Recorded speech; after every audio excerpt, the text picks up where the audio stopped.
Okay, so in this video we're going to talk about the 4 different types of bar models that we've discussed so far in class.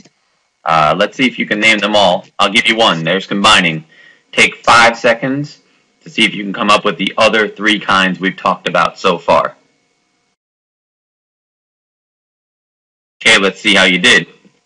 Did you remember comparing, taking out, and the final one? Go ahead and call it out. That's right, missing part.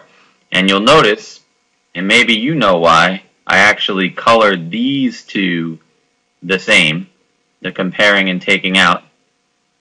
That's because both of them involve the same operation. When you see a comparing problem or a taking out problem, they are both what kind of operation? That's right, subtraction. But let's start first with combining. So combining groups of numbers happens when you know a couple of knowns. So if you know 2 different things that are apart, but you don't know the whole, then you would combine the 2 things that you know to find the unknown x. Now it's not always 2 things. Sometimes it could be 3 or even more things that you know, but if they ask you to find how much they are all together, that gives you an idea that it's a combining problem. Let's do one. Oh, and by the way, in case it wasn't obvious, if you know 2 parts and you want to find the total, that's right, our operation is addition. So here's a sample problem. Each week, Dwight calculated that he spends 2/3 of his allowance on food and 1/9 on video games. How much money did he spend on food and video games?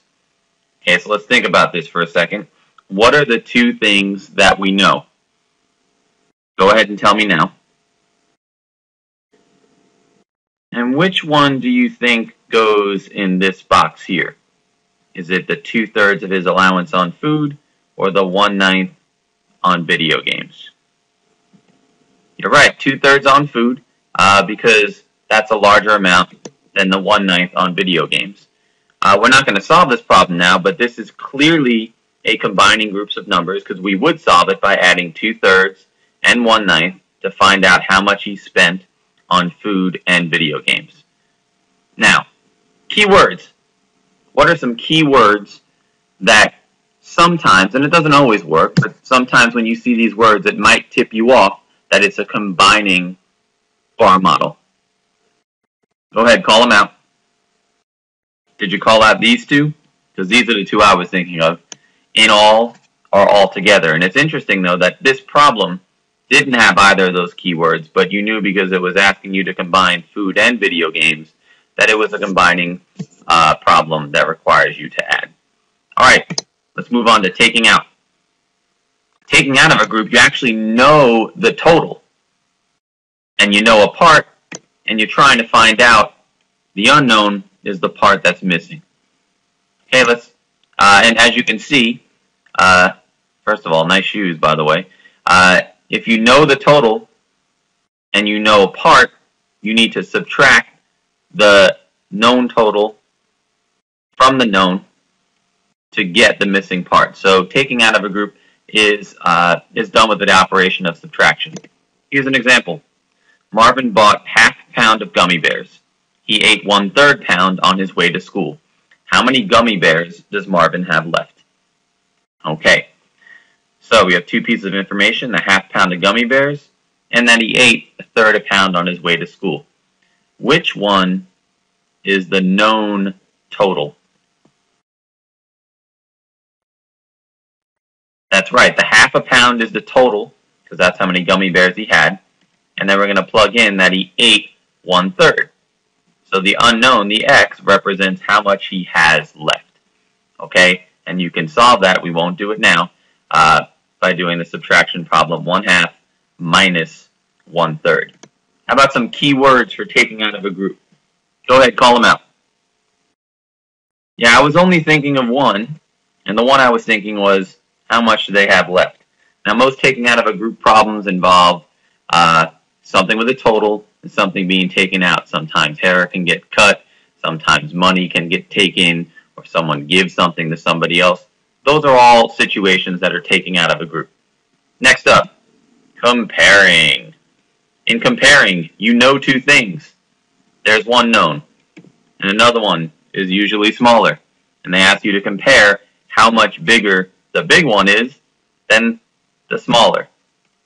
And that would be the difference between the two. That's a comparing problem. In order to find the difference, you can even hear it with the word difference, we're bringing back our lady subtraction sign again. Let's go through a problem. A recipe needs 7/8 teaspoons of salt and 2/5 teaspoons of sugar. How much more salt is needed than sugar? Okay, take a second.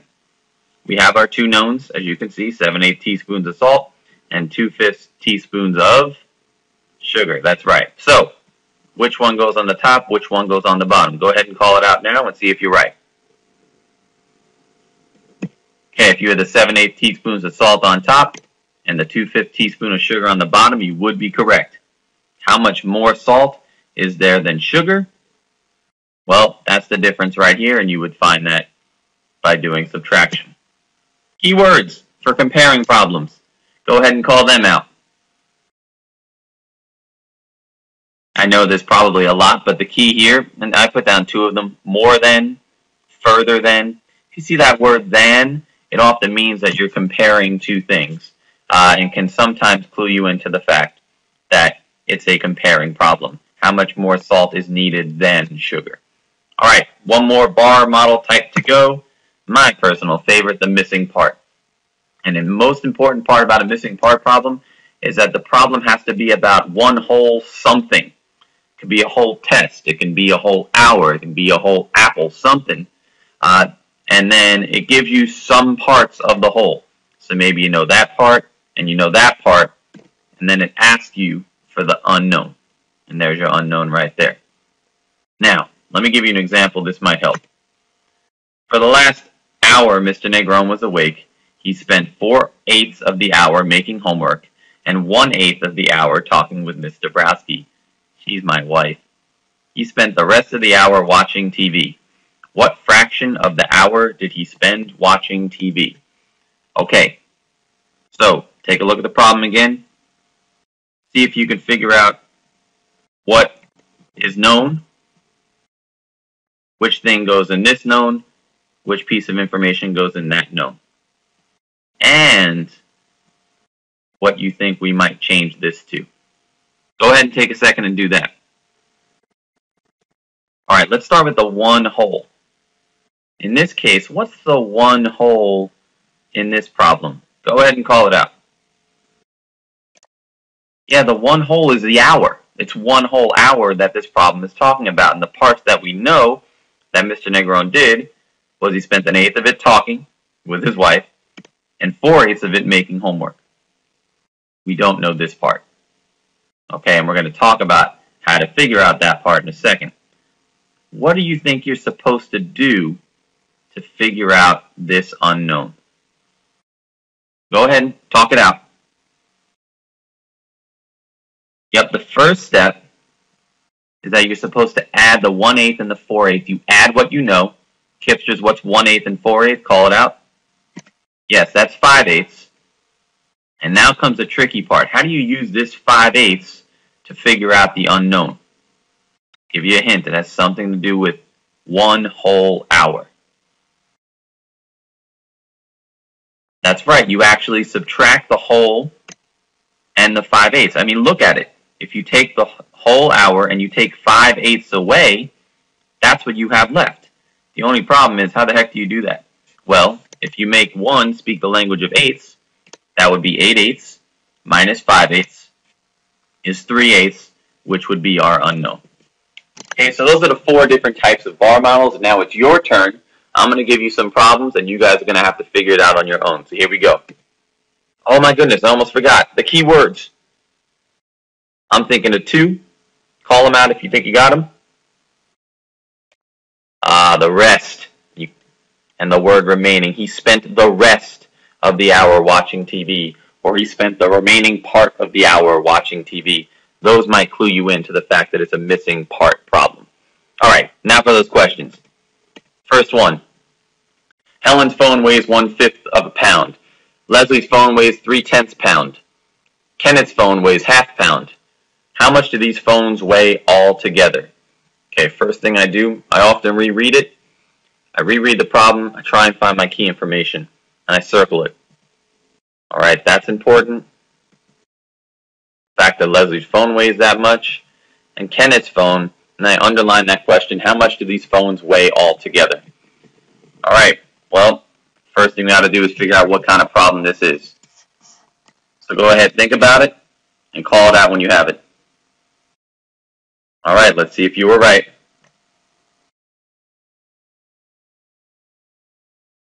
Nice job. This is a combining problem, but in this case it's a little tricky because instead of having two knowns, we have three things we know.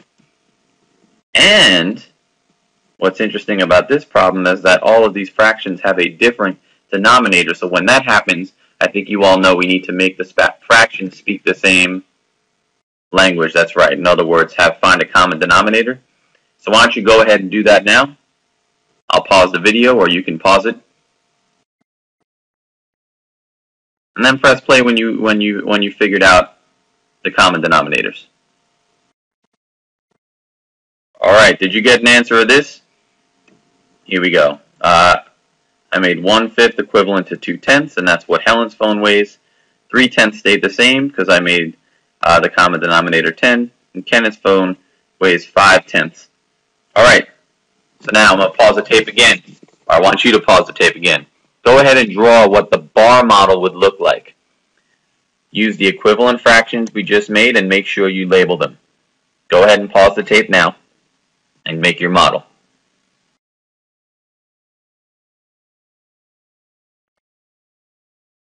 Did your model look like this? Did you label your unknown x because we don't know that? And then I want you to pay close attention to even the size of the bars. I knew 5/10 was the biggest, so I made that have the largest amount of space. I labeled that K since I didn't have enough space to write Kenneth, L for Leslie, and H for Helen. Alright, so if this is a combining groups of numbers, we know the operation is to add, so why don't you go ahead and solve the problem.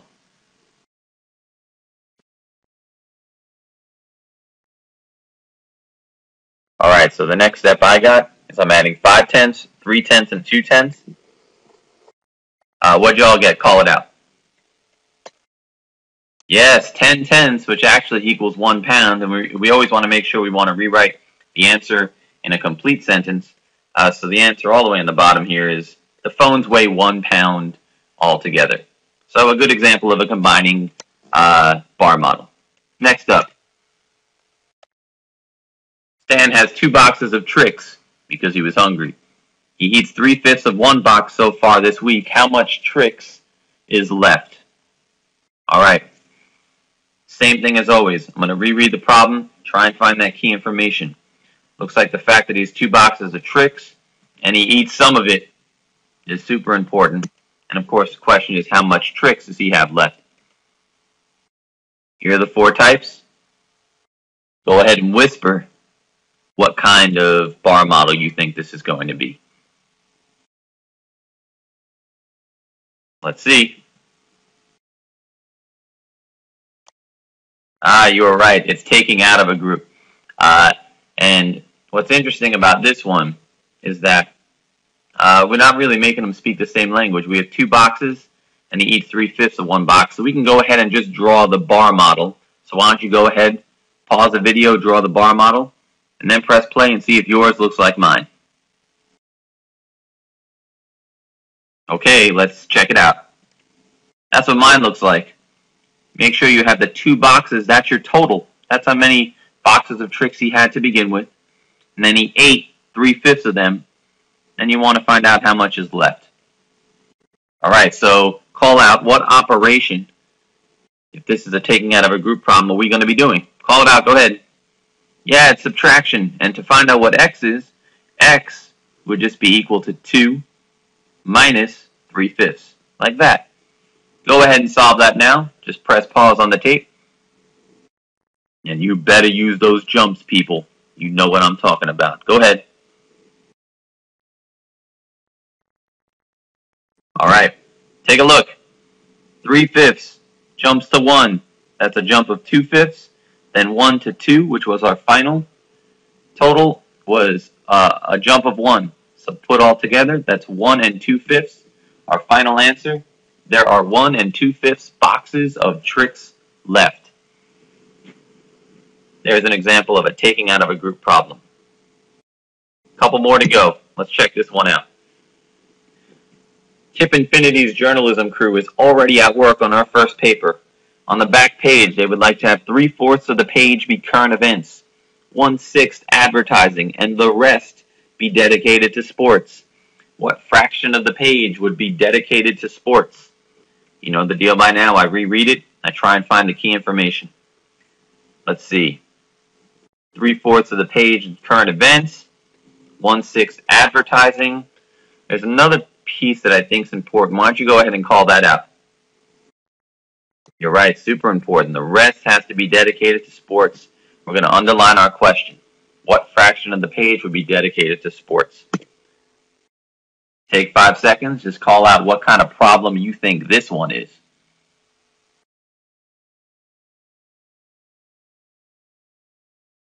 If you picked missing part, you would be right. And you might have been tipped off by that keyword, the rest. All right. Now, first thing I noticed about this problem, I got fractions that don't speak the same.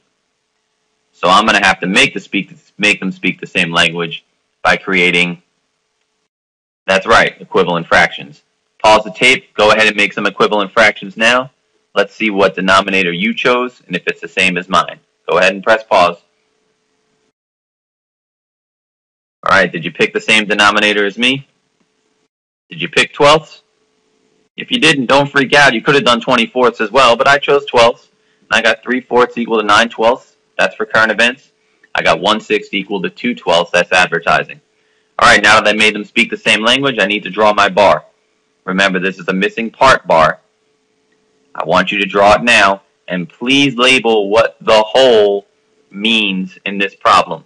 Press pause.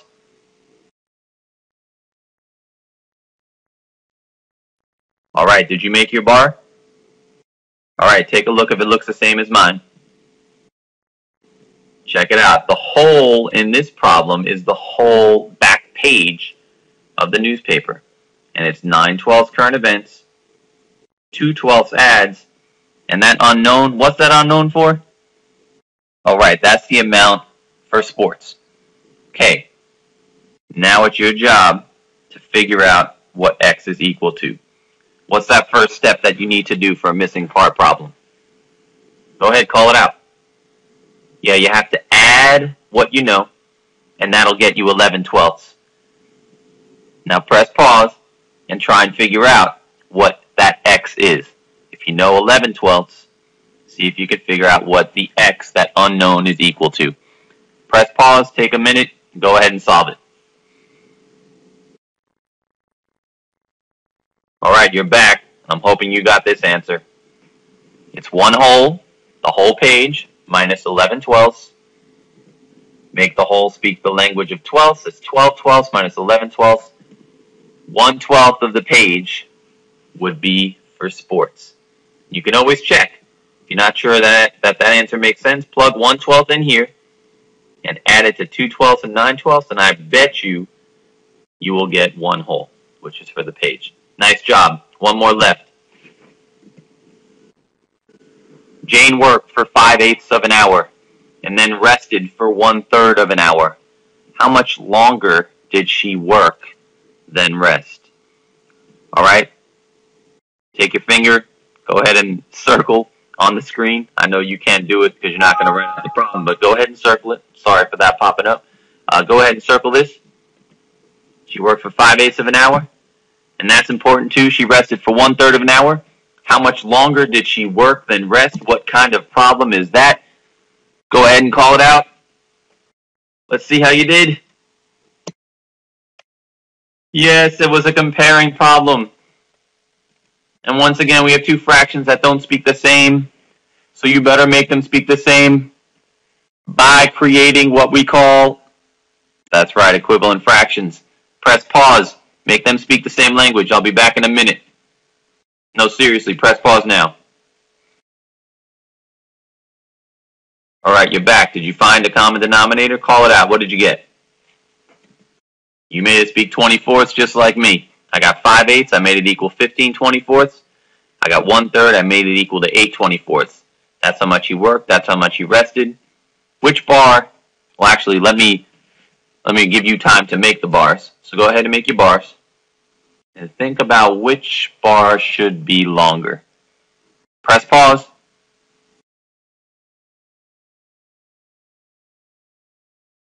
Okay. Did your bars look like this? Is the longer bar the 15 24ths? Because you know 15 24ths is bigger than 8 24ths. Did you put your unknown? And did you make sure that everything was equal? That these two are the same length? And that these start on the same size? Good job. Alright. Well, if it's a comparing problem, you know that we're doing some subtraction, right? So go ahead and do the subtraction. Press pause. Then let me know what you got.